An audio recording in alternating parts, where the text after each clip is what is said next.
حماية الأنظمة اللي بتخدم الإسرائيليين. وسلاح حزب الله ألم يكن يوما ضد إسرائيل؟ ليك خلينا نكون دقيقين.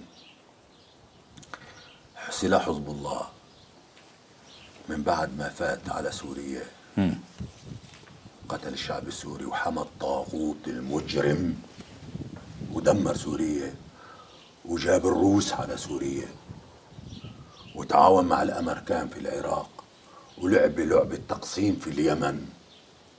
أكيد ما عاد له علاقة بفلسطين، أكيد.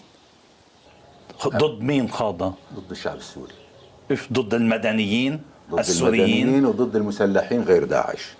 حزب الله دوره محدود. إيران هي الحقيقة السياسة الإيرانية في لبنان، السياسة الإيرانية في سوريا لا يمكن أن يعني ما يجري في لبنان هو جزء بسيط من السياسة الإيرانية في المنطقة. وحزب الله يستخدم من قبل إيران؟ أكيد.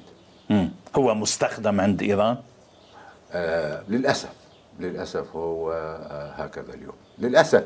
يعني هو لا يفكر بمصلحة اللبنانيين ولا بالشعب اللبناني ولا بأي شيء، هو مجرد بينفذ اليوم هالقد. ولهذا لو كان هو يفكر مصلحة اللبنانيين ويحميها ما وصل لبنان إلى الجوع وما عبث به العابثون وسرقه السارقون. يعني سوريا ب20-30 سنة ما إذا بلشت ما بتقوم من تحت الرماد، والعراق نفس الشيء وإلى النهاية. لكن السلاح ما كان يزعج إسرائيل ولا مرة. كان السلاح العربي ضد إسرائيل ولا مرة. الأنظمة وأسلحتها بس ضد شعوبها بالمنطقة. هذه الأسلحة المكدسة في مصر وفي سوريا وفي العراق وفي ليبيا وفي السودان هذه لقتل الشعوب تبعنا، مو لحمايتنا أبدا، لحماية الأنظمة. نعم.